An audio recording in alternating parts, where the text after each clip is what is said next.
Hello, I'm Alvaro Rodriguez, the writer of Machete and from Dusk Till Dawn 3 and the Dusk Till Dawn TV series. Welcome to Page to Screen.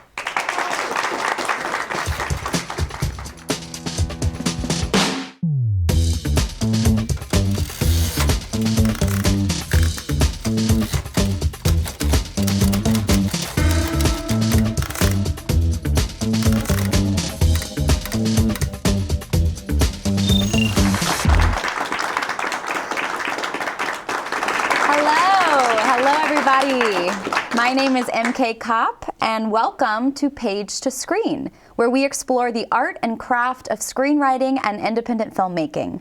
Tonight, we're talking with screenwriter and producer, Alvaro Rodriguez. Thank you. Thank you.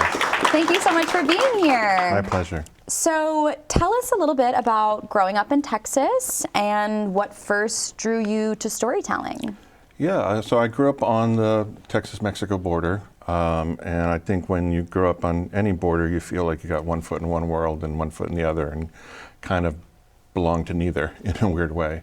So I was definitely a kid who, found escape in books and in movies and writing and wanting to tell stories, and just having these sorts of experiences where like I was just drawn to the magic of story. I was drawn to the magic of movies and books, and I was like a Stephen King kid, and just loved anything to do with that world.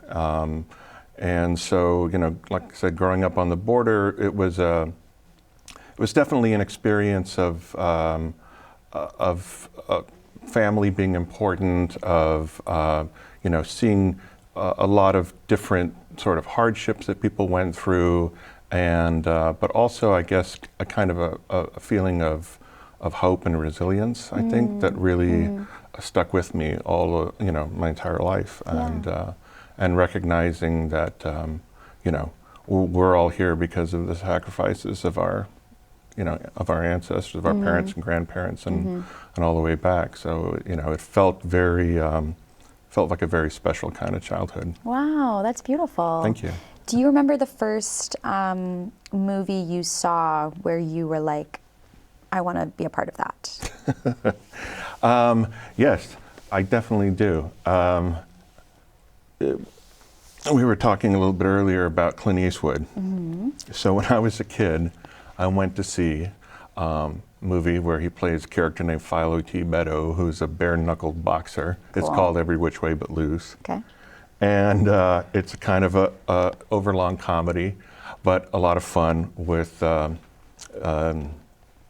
Jeffrey Lewis as his sidekick Otis, and he's got a chimpanzee.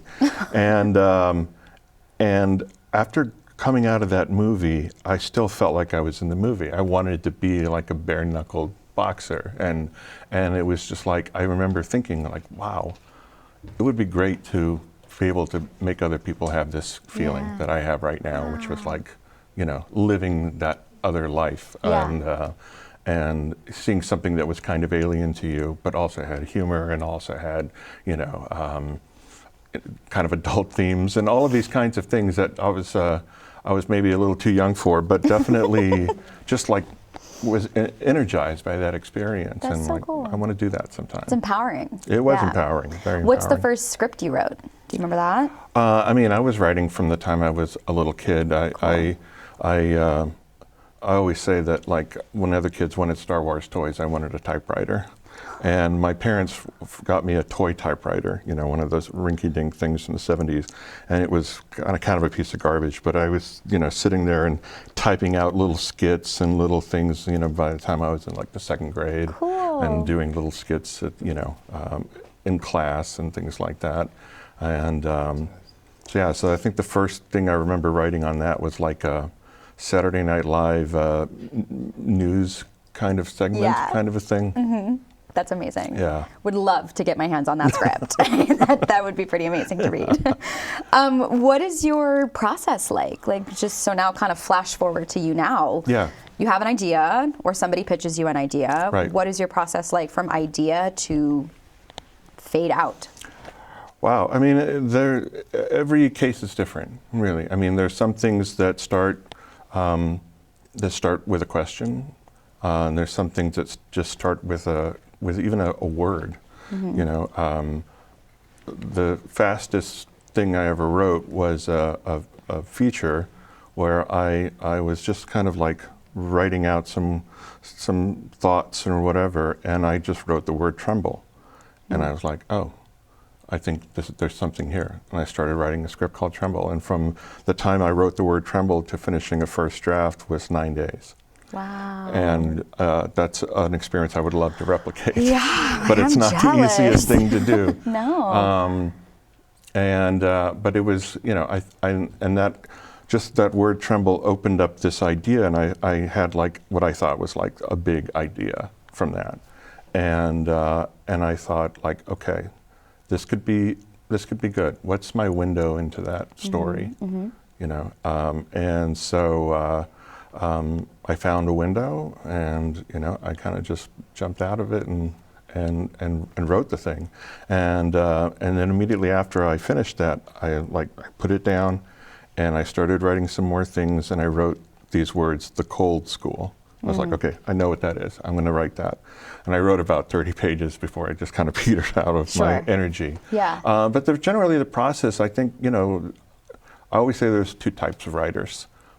There are writers that are insecure, given to depression and melancholy, need affirmation from external sources, need to be told that they're good at what they do. And then there are writers who have already died.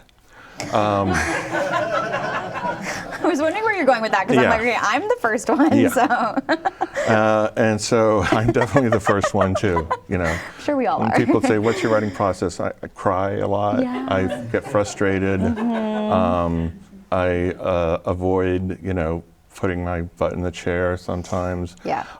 But you know, I think the important thing to do is to just allow yourself the ability to let things sit sometimes, and because sometimes things take time to brew, and you know, and so there are times when you will sit down and you will stare at the page or the blank page or be stuck in a thing, and you kind of work through it. And other times you just like say, okay, maybe not now, maybe not today, and go do something else. And in the middle of doing something else, it's like, wait a minute, you know? Yeah, very cool. Are you outlining it? Are you on, are you note cards? Are you multiple tabs open, you know, like multiple Word documents? What is your like workspace look like, all of that? Schizophrenia. I mean, I think part of it is that, you know, I think more and more we've become kind of attention deficit, short attention span kind of thing. And so I always have been in this mindset of like trying new tools, you know, whether it's note cards, whether it's beat sheets, whether it's, you know, some other way of breaking down, chunking scenes or chunking sequences or whatever, anything that kind of keeps things fresh. I still do, you know, write on a typewriter from time to time, just because I feel like it's so focused. A toy one or no? A good solid 1970s Adler typographer that I just use. Cool. Yeah, it's like not an Adler, it's a Webster typewriter. The one that I use, it's just like it was an inexpensive typewriter from the 70s, but it's a pretty solid little machine. Cool. And over the years I just kind of became a kind of collector of old typewriters, but that's the one that I think gets the most use, and because it just allows you to like focus. Yeah. Because when you're using a laptop, and it's kind of like the work from home thing or work remotely thing, where the borders between work and home are completely blurred. And so when you're working on a laptop, sometimes it's very difficult because it's the same thing that you check your email on, it's the same thing you browse the web on, it's the same thing you're trying to do your work on, and it's very easy to be distracted. Yeah, definitely. Even with Do Not Disturb, it's... Oh, even with Do Not Disturb. Yeah.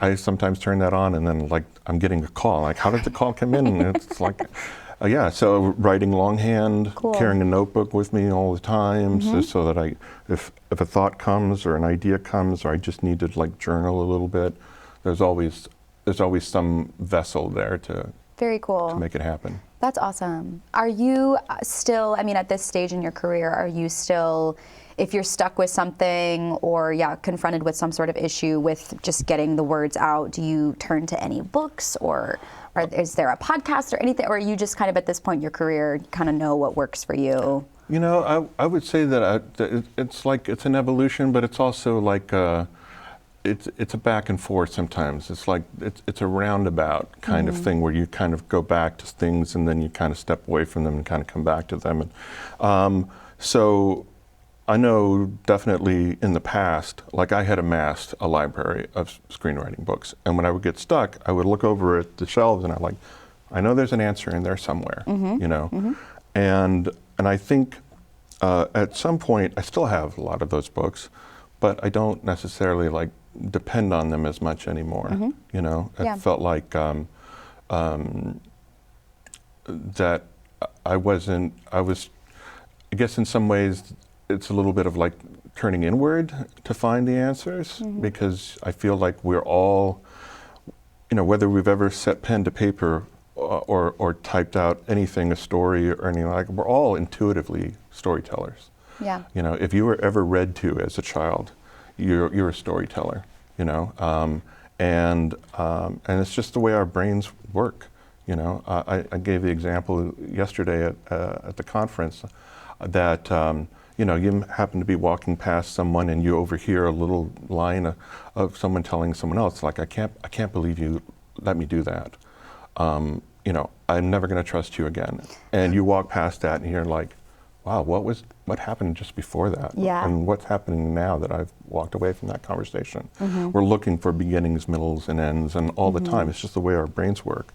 And so I think, you know, there's a thing about turning inward, and there's also like recognizing when two heads are better than one, when you need to talk something through with someone else. Yeah. Do you have people in your life that you'll go to, whether it's, you know, collaborators on, like, I know sometimes you have a writing partner, but if it's, you know, do you have like a trusted pal or a fellow screenwriter that you're like, read this?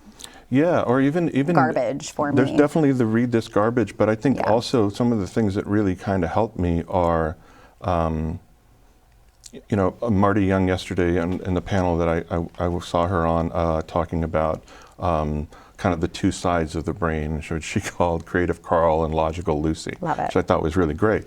And that you have to sort of let Creative Carl do his thing, and sometimes Logical Lucy kind of pipes up at the same time, and you're like, not now. You know, let this thing come out.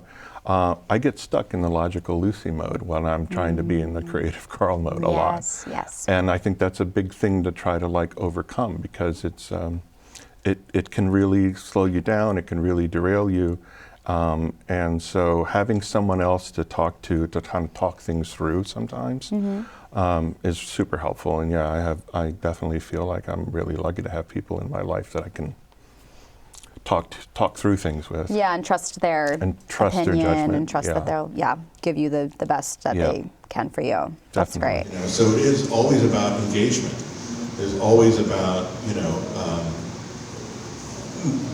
giving me something that I haven't quite seen that way before. You're gonna present a world to me, a character to me, a setting to me, a problem to me that's going to make my ears perk up and think like, wow, okay, I want to know more. I know you spoke yesterday at ScriptCom about pitching. Yeah. But I was wondering if you could tell us again now, what makes a good pitch?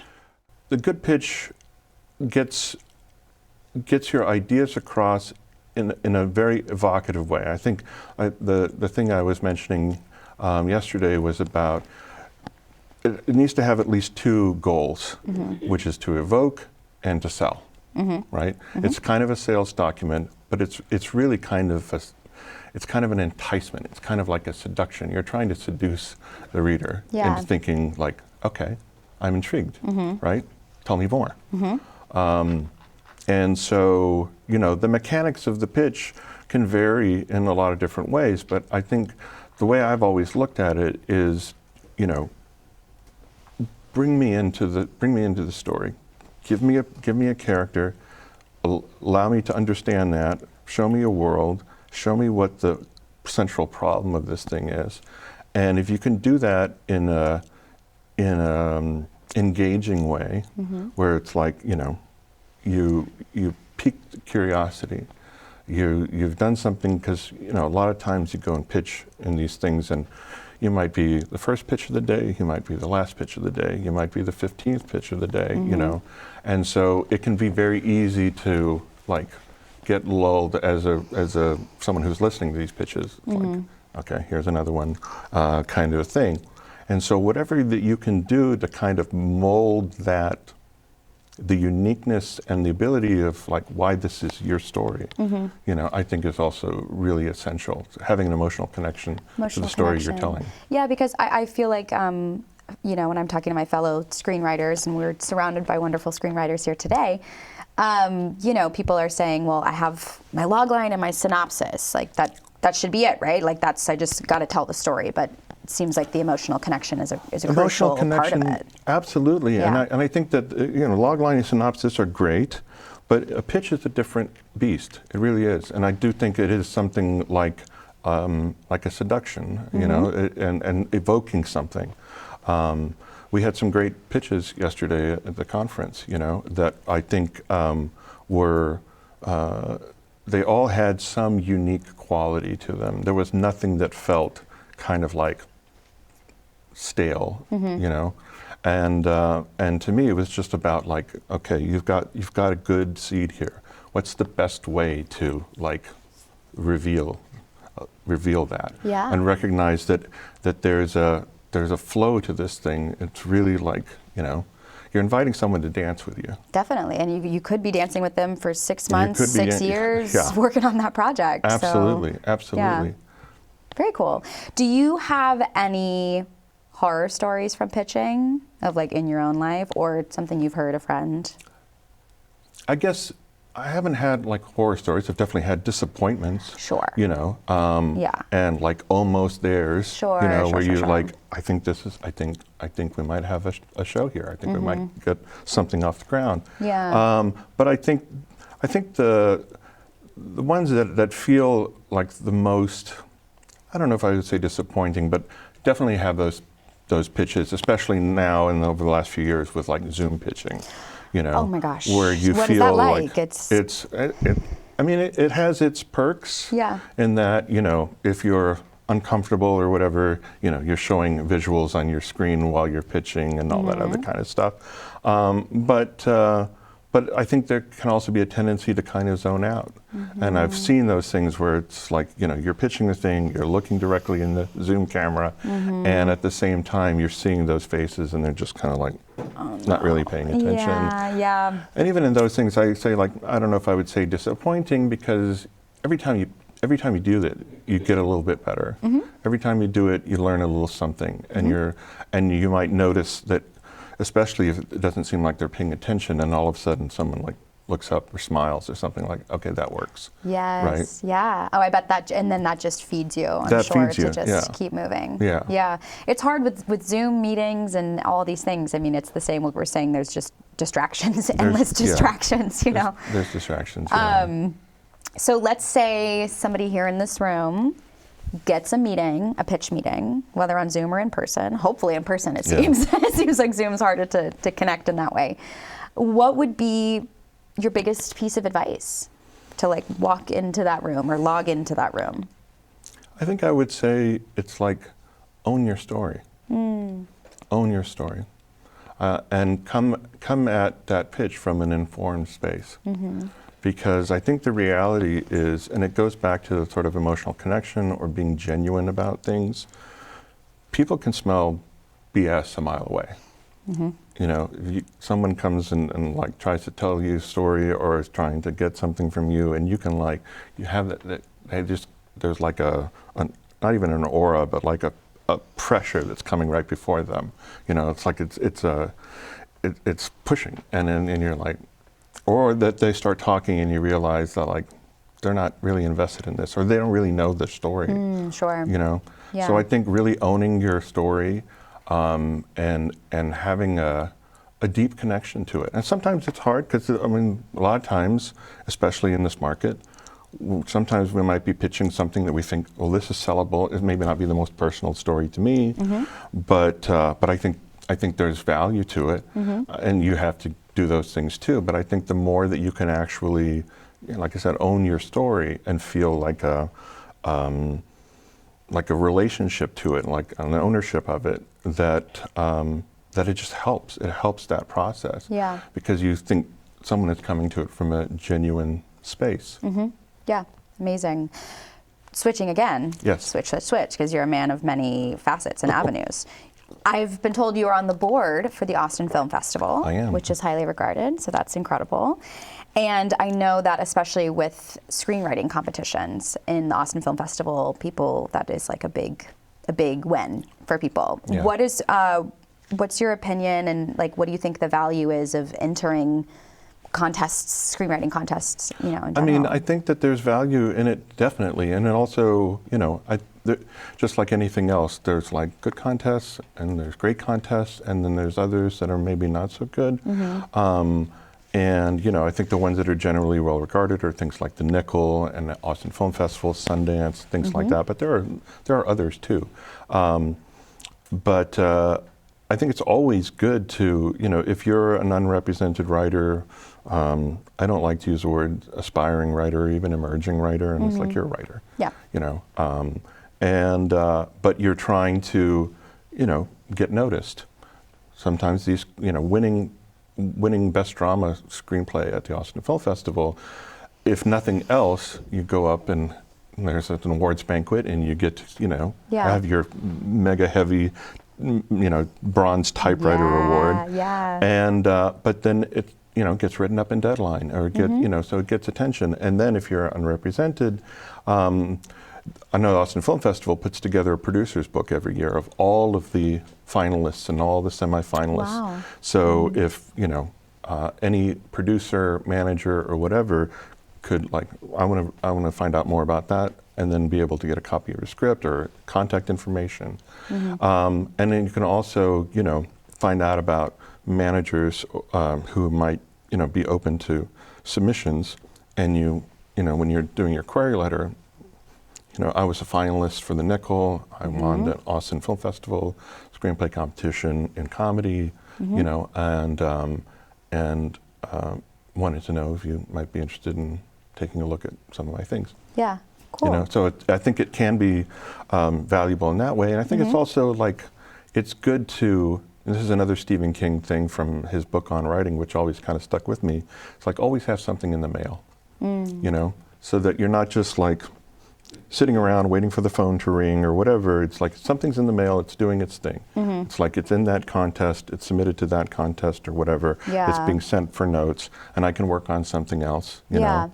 And sometimes it's a surprise when it's oh, I'm a second rounder. Oh, Right. I'm a semifinalist. I forgot about that thing. Yeah. Just that thing I sent my script That into. thing, yeah. Yeah. That's so cool. Okay, yeah, that's great. What's your opinion on paid evaluations?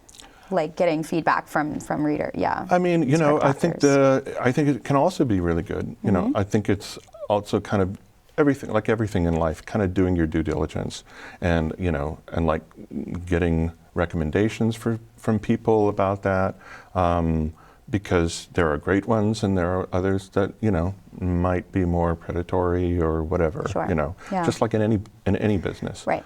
But I would say I guess the common wisdom has always been don't show your screenplay to your mom, because they're going to say, oh my God, this is the best thing ever, and then you're not going to get honest criticism. Right. But if you have a writer's group and you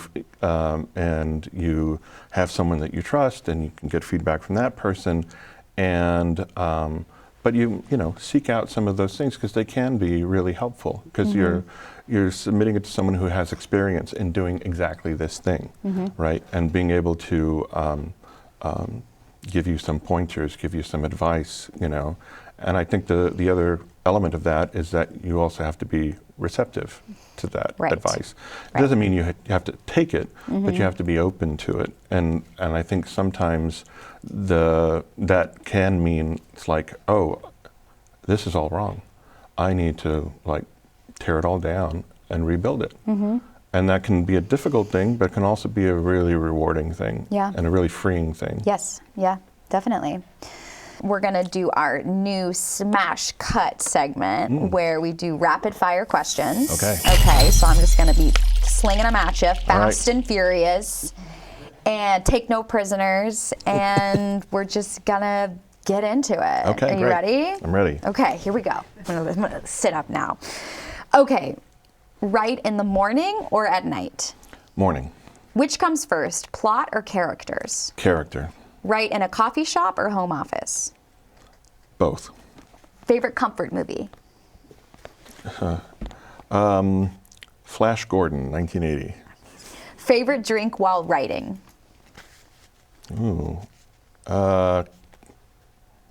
I'll be pretentious and say a dirty martini. Digital notes or handwritten notes? Handwritten notes. Have you completed every script you've started? Hell no. What is the hardest part of writing? Sitting in the chair. Is there anything you wished now that you'd paid more attention to in college? Do you want the whole list or just the top 10? Is there an adaptation or a reboot that you wished you could take a crack at? Oh, that's a good one. You know, there's another kind of horror movie that I've always loved, and I think they've been trying since it came out to kind of reboot it. It's a movie called Altered States from, I think, also 1980, 81 with William Hurt. It's kind of like a sensory deprivation thing where he's a scientist and takes some psychedelics and goes into those sensory deprivation tanks and kind of awakens some thing inside him that is, again, like it's kind of a body horror movie. Cool. I love that. I love that idea. I love that concept. Yeah. Well, that's Smash Code, everybody. We flew through those. All right. Alvaro, we still have so much that we want to talk about. Can you hang out with us a little longer? Sure. Amazing, great. We are going to be back with more from Alvaro Rodriguez in the next episode of Page to Screen. In the meantime, go check out our other interviews at our YouTube channel and connect with us on Facebook or Instagram. Page to Screen is a production of the Tennessee Screenwriting Association, a not-for-profit educational organization since 1988. The TSA meets every Wednesday either on Zoom or in the real world. You can check out the group's website for the up-to-date schedule of events at www.tenscreen.com. That's Tenn. I'm MK Kopp. Thanks for joining us. And again, stay tuned for our next episode for more of our conversation with Alvaro Rodriguez. Until then, keep on writing and keep on learning.